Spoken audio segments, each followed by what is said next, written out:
l'on apprécie ou pas la marque Festool, que certains trouvent trop présente sur les réseaux, il y a une particularité sur ces machines qui est vraiment astucieuse. La facilité de connexion du câble d'alimentation, ce qui est un vrai gain de temps, un gain de place qui améliore l'ergonomie, le rangement des machines, ce qui est vraiment très appréciable lorsqu'on a un petit atelier comme le mien et qu'on est un bricoleur amateur.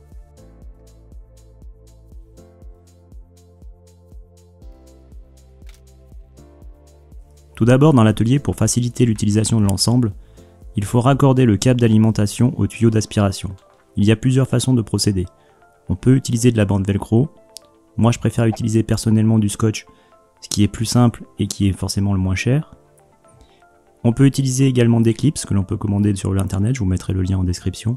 Et il existe également, pour les gens qui ont des aspirateurs Festool, des tuyaux d'aspiration avec le câble d'alimentation intégré.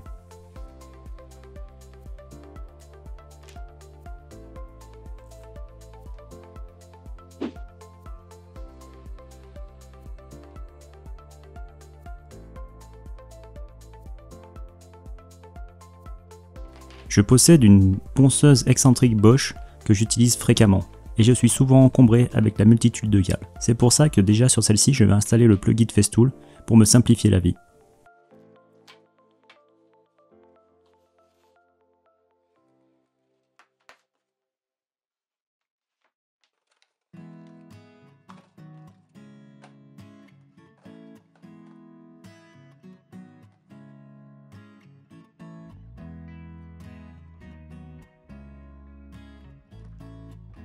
Il y a plusieurs façons de connecter le plugin Festool à notre machine. Soit on coupe le câble, soit on démonte la machine afin de changer celui-ci.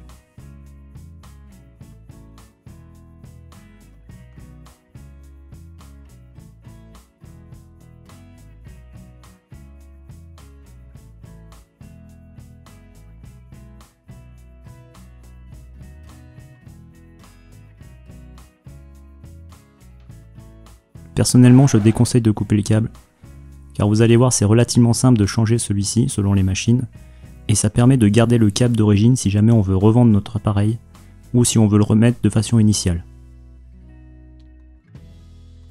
Pour cette machine, c'est assez simple, il suffit juste d'enlever les vis pour démonter l'ensemble de l'appareil. Il faut bien regarder les longueurs des vis, parce que des fois elles peuvent différer, de façon à les remettre au bon endroit. Ensuite, ça m'a permis de faire un petit nettoyage rapide en mettant un petit coup de soufflette. Il suffit juste de dévisser le câble d'origine et de remettre le plugin Festool au même endroit tout en respectant la couleur des fils.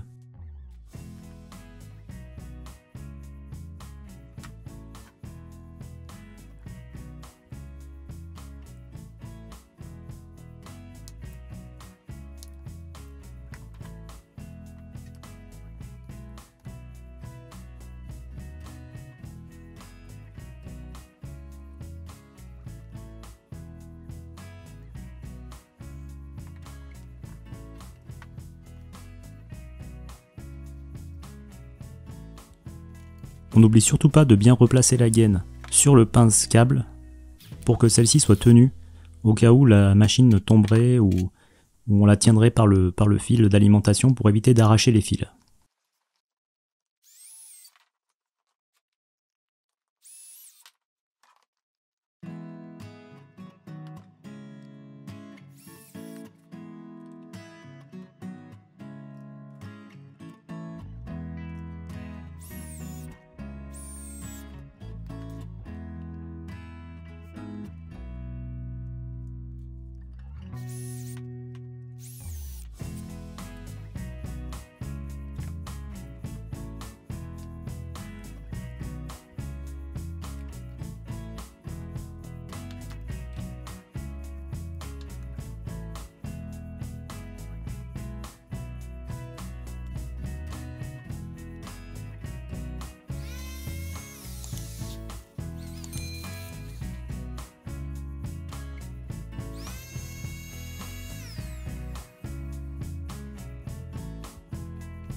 Je procède ensuite à la même opération sur ma Makita PJ7000.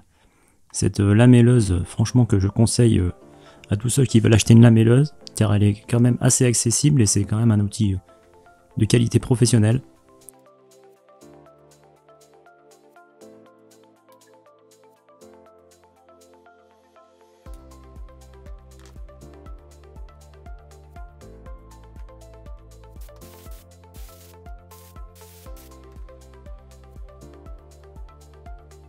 La manipulation est un peu différente sur cette machine car il faut sortir l'interrupteur pour dévisser les câbles d'origine et après il suffit de faire la même procédure avec le plugin Festool.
Et voilà, cette vidéo est terminée, je suis très satisfait car j'ai amélioré mes deux machines que je vais pouvoir utiliser d'une façon plus simple et même que je vais pouvoir ranger plus facilement sans être encombré des câbles d'origine. Merci d'avoir regardé cette vidéo et à bientôt.